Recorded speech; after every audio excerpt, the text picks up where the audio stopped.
Timothée de Roglaudre, bonjour. Bonjour Laurence. Bienvenue dans Réseau. Tim, tu es journaliste, membre du collectif de pigistes Extramuros.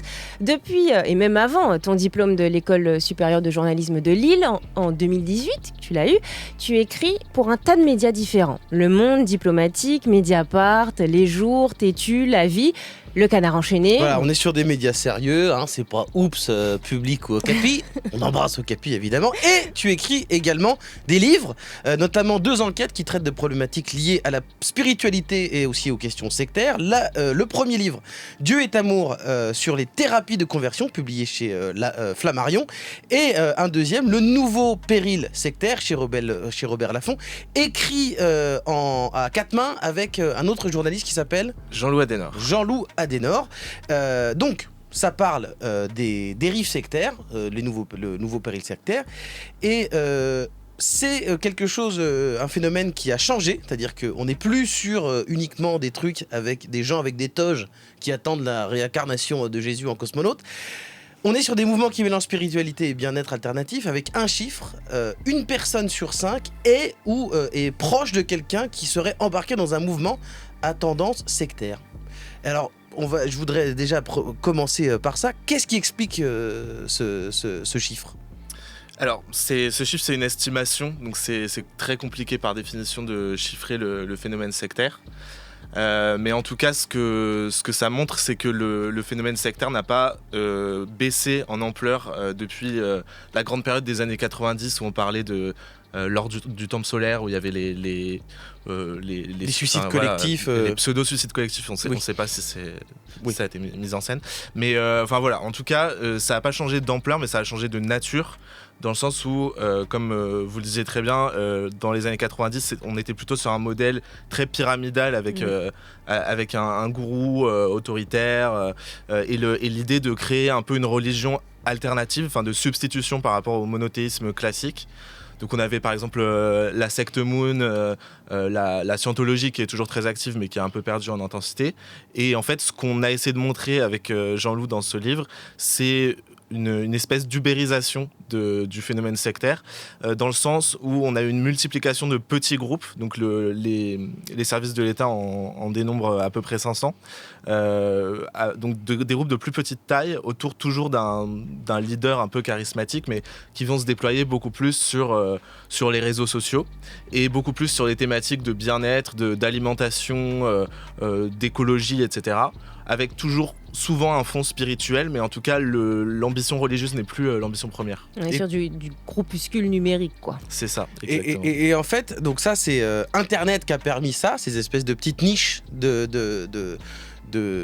groupes autour de questions du bien-être qui tombent dans des dérives un peu sectaires. Est-ce que la tendance, puisque c'est sur Internet, est-ce que ça touche une catégorie de la population en particulier ou tout le monde peut être victime de ça ? Alors, absolument tout le monde peut être victime de dérives sectaires, donc de toute classe sociale, de tout arrière-plan culturel, mais souvent ce qui ressort, quelle que soit la classe, c'est le fait que le groupe va appuyer sur une faille, une fragilité qui peut être absolument temporaire dans sa vie, pour attirer la personne à elle. Donc par exemple, on parle beaucoup dans le livre des écoles Steiner, qui en fait sont à la mode, mais se rattachent à une doctrine ésotérique qui s'appelle l'anthroposophie, qui remonte au début du XXe siècle et qui a été créée par un occultiste autrichien. Et ce qui est très intéressant dans ces écoles, c'est que la cible, c'est beaucoup les mamans de classe moyenne, voire supérieure, assez éduquées, qui vont être soucieuses du bien-être de leur enfant et vouloir considérer que leur enfant est spécial et donc a besoin d'une éducation spéciale. Et souvent, ça va être des enfants à besoins particuliers, des enfants atteints de handicap, etc. Et donc c'est une méthode de recrutement parmi d'autres, mais en tout cas vraiment n'importe quel profil, même de tout âge, peut être touché par la dérive sectaire. Et est-ce qu'on voit aussi, est-ce que dans l'enquête que vous avez fait avec Jean-Loup, est-ce qu'il y a aussi quelque chose qui se rapproche du fait que sur les réseaux sociaux aujourd'hui, toutes les théories du complot sont de plus en plus présente. Et en fait, on a l'impression que plus personne ne fait confiance à personne. Est-ce que ça, voilà, c'est ça qui fait qu'il y a beaucoup de d'hurluberlus qui peuvent attirer des gens dans leur filet? Alors, il y a complètement une porosité avec le phénomène du complotisme, ce qui ne veut pas dire que tout complotisme soit sectaire ou vice-versa. Oui, bien sûr. Mais en revanche, il s'est passé quelque chose d'assez intéressant depuis le début de la pandémie de Covid-19. C'est que des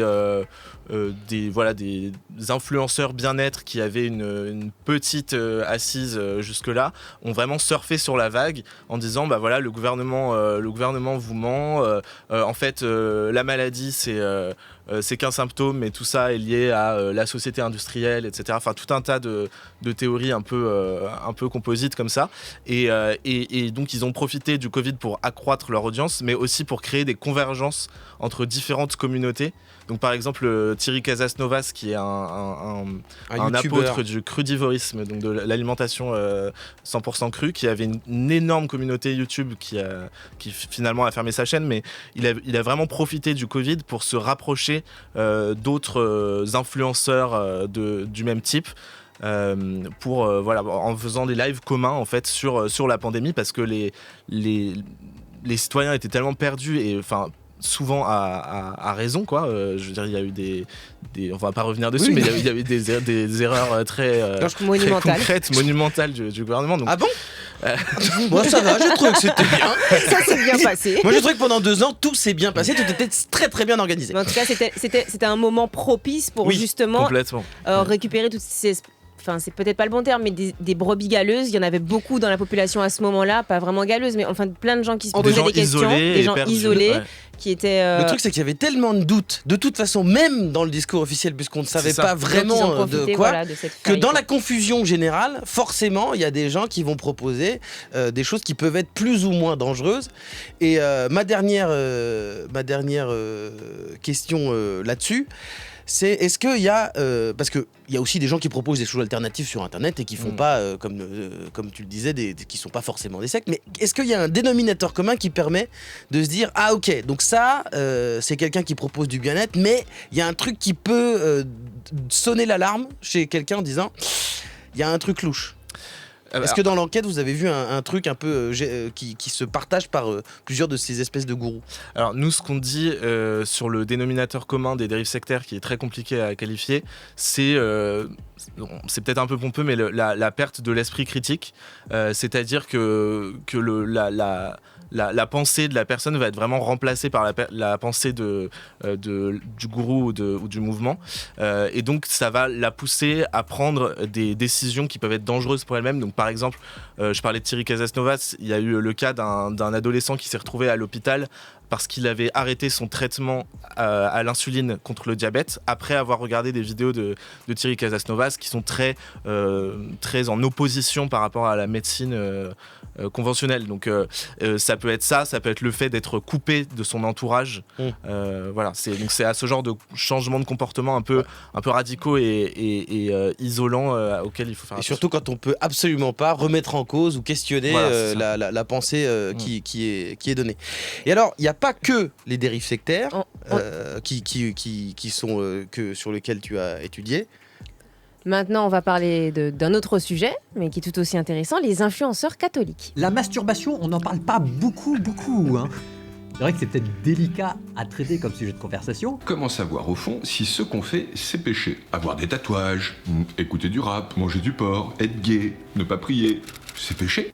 Là, on a d'abord entendu Paul-Adrien d'Ardemar, c'est un prêtre dominicain. Et celui qui a parlé du péché, c'est le plus connu des influenceurs catholiques, le père Mathieu, prêtre dans Lyon, suivi par plus d'1 million d'abonnés sur TikTok. Et toi, Tim, il y a une dizaine de jours, tu as signé un article dans l'hebdomadaire chrétien La Vie, intitulé « Qui veut évangéliser le continent numérique et pourquoi faire ?» On y apprend notamment qu'au sein de l'Église en France, il existe depuis peu un pôle médias et influence. il arrive pas un peu tard? À quoi il sert en fait ce pôle média et influence? Parce que ça fait longtemps que le père Mathieu et tous ces influenceurs catholiques sont sur les réseaux. Donc pourquoi ça arrive aussi tard? Alors en fait, l'Église institutionnelle a toujours un temps de retard sur ce genre d'innovation. C'était le cas avec la télé, c'était le cas avec la radio. Et depuis les années grosso modo 70, le Vatican essaye d'avoir une stratégie qu'il appelle la nouvelle évangélisation. C'était une expression de Jean-Paul II, pour s'insérer sur les phénomènes de société et pas être en fait à la ramasse, et essayer de parler le langage de cette modernité en fait, pour continuer à parler de foi sur ces canaux-là. Mais l'institution étant un peu poussiéreuse et toujours un peu méfiante vis-à-vis des nouveaux phénomènes de société, elle a toujours un temps de retard. Et donc là, effectivement, ça fait plusieurs années que ces influenceurs ont une certaine audience. Et d'un coup, la conférence des évêques se rend compte de ça et dit... là, j'étais à une soirée d'influenceurs catho justement pour ce papier, et le représentant de la conférence des évêques disait bientôt, votre audience va dépasser celle des médias traditionnels. Donc il y a une espèce de peur et de se dire en fait on est complètement largué, on est complètement en retard, et donc ils essayent de rattraper un peu leur retard sur ce point. Et c'est qui ces influenceurs, notamment les deux qu'on a entendus, qui sont-ils? Parce qu'ils s'y sont pris avant qu'on leur dise allez-y, parlez de l'Église, parlez de votre foi, vulgariser la Bible sur Internet. Qui sont-ils? Alors, ce qui est très intéressant avec ce phénomène, c'est que à la fois le Vatican incite à évangéliser le continent numérique. Donc ça, c'était le pape François avait tweeté d'ailleurs, avait dit oui, absolument. Investissez le numérique au maximum. Ouais. Et Benoît XVI avant avait parlé de continent numérique, et le pape François en rajoute là-dessus. Mais pourtant, c'est toujours des initiatives individuelles sans mandat ecclésial. Donc sans l'approbation de l'Église à la base. Alors, c'est ça que tu entends par mandat. L'approbation, elle vient plutôt a posteriori. Mais en tout cas, ça va jamais être les diocèses, les paroisses, les institutions ecclésiales qui vont dire voilà, toi tu es prêtre, tu as un certain charisme, tu es beau, tu es jeune, crée-toi un compte YouTube et parle de la foi. Ça Alors se passe si c'est jamais pas comme ça. l'Église qui les pousse, pourquoi ils font ça? Alors, ils font ça parce qu'ils se rendent compte qu'il y a un terrain à investir, que souvent, sociologiquement, il y a quelque chose d'assez proche de l'esprit start-up, de l'esprit réseaux sociaux. Enfin, c'est des milieux quand même assez bourgeois qui investissent ce terrain-là. Et ce qui est aussi très intéressant, le père Mathieu fait vraiment exception là-dessus, mais c'est que c'est des milieux qui vont être très souvent assez classiques, voire conservateurs sur le fond, mais très modernes sur la forme.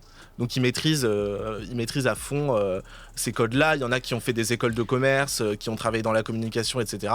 Et qui ensuite vont dire en fait on met nos talents, nos charismes au service de l'évangélisation. Je suis en train d'imaginer réellement genre le pape et 12 évêques au Vatican avec 50 iPads en train de dire 1 million de vues, c'est de la merde, trouvez-moi un hashtag. Pardon, excusez-moi, je suis en train de partir très loin.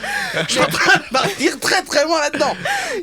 Tu dis moderne sur la forme, mais en vérité, justement, c'est le père Mathieu qui a parlé, c'est le premier qui a parlé de l'homosexualité dans l'Église.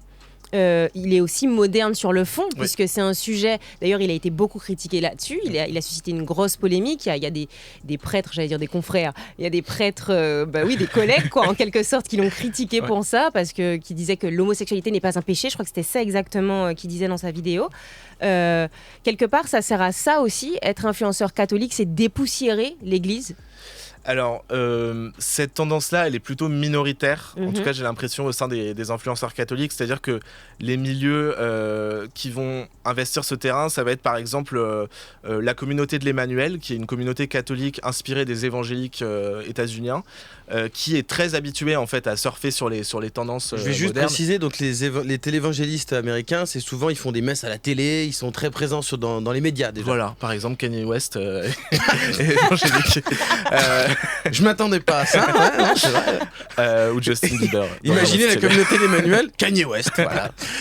Et en fait, la communauté de l'Emmanuel a déjà une tradition d'investir, par exemple, les chants un peu pop, un peu pop rock. Il y a tout un répertoire qui est très connu maintenant. Oui, il y a du rock chrétien dans l'église. Voilà, il y a du rock chrétien et même du rap chrétien maintenant. C'est ça, un niveau au-dessus. Et donc, voilà, par une espèce d'habitus de classe et d'effet de réseau et de milieu, ces communautés avec des idées assez conservatrices vont être plus en pointe sur ces réseaux. Et les personnes comme le Père Mathieu, et j'en ai quelques autres en tête, elles font plutôt figure d'exception, mais ça tient à ce que finalement le fait d'être influenceur, c'est quelque chose de très personnalisant par essence. Donc les prêtres ou les laïcs qui investissent ce terrain-là vont répercuter leur propre style ecclésial sur leur contenu. Ils parlent forcément de leur vie perso, ils parlent forcément de leur expérience personnelle pour pouvoir développer des sujets... Et de leurs idées aussi, personnelles, quoi. C'est parce que c'est pas l'Église qui envoie en mission. Donc ça apporte quelque chose d'autre en plus. Et justement, c'est-à-dire que la foi, la spiritualité, c'est aussi quelque chose de très personnel, comme on vient de dire. Et donc, est-ce que... qui contrôle ça ? Est-ce qu'il n'y a pas aussi un danger que ça puisse être... Parce qu'on sait que sur Internet, ce qui marche beaucoup, c'est quand même ce qu'il y a de plus de très radical. On vient de parler des sectes aussi, des dérives sectaires. C'est pas la même chose, même si on parle pas du tout de la même chose, mais quelque part on se dit, est-ce que c'est aussi pour recruter, pour rameuter du monde, pour recruter des jeunes, de nouveaux fidèles ? Est-ce que ça peut pas, partir ? Est-ce que ça marche et est-ce que ça peut partir en dérive ? Alors, effectivement, il y a vraiment une volonté de s'adresser à un public qui échappe au radar de l'Église. Donc, par exemple, le frère Paul Adrien, quand je lui pose la question qui est son public, il me dit c'est grosso modo les 16-30 ans, donc il regarde ses statistiques YouTube, plutôt masculins, et il me dit c'est exactement le public que l'Église n'arrive pas à atteindre parce qu'elle a une image ringarde, quoi. Donc il y a vraiment cette volonté d'aller chercher ce public-là. Par contre, la question de ce qu'on met derrière évangélisation en ligne, puisque c'est l'expression consacrée, elle est assez variable en fait, d'un mouvement à l'autre. On va avoir des gens qui vont plutôt aller chercher des gens déjà pratiquants, déjà croyants, mais pour les renforcer dans leur foi, dans leur manière de prier. Par exemple, le site Hosanna, qui est une place de marché de la prière, c'est comme ça que l'a décrit son créateur, va plutôt chercher des gens, des chrétiens convaincus, mais qui ne savent pas comment prier. Et il y en a d'autres qui vont vraiment plus explicitement chercher des gens très éloignés de la foi, très éloignés de la religion. Par exemple, Lights in the Dark, c'est un site qui a été créé par un proche de la communauté de l'Emmanuel et qui va parler de sujets assez universels, comme par exemple l'addiction au porno ou la question de la vie après la mort, pour aller chercher justement par ces questions universelles des gens très éloignés de la foi et ensuite leur raconter ce que dit le christianisme là-dessus. En fait, il y a plein de manières, c'est-à-dire qu'il y a ceux qui vont y aller de manière conservatrice, et puis même chez les influenceurs catholiques, ils font du contenu un peu putaclic. Et oui, on peut parler masturbation et on peut parler de la Bible en même temps. Réseau, toute l'actu d'Internet. Avec Laurence et Guirane.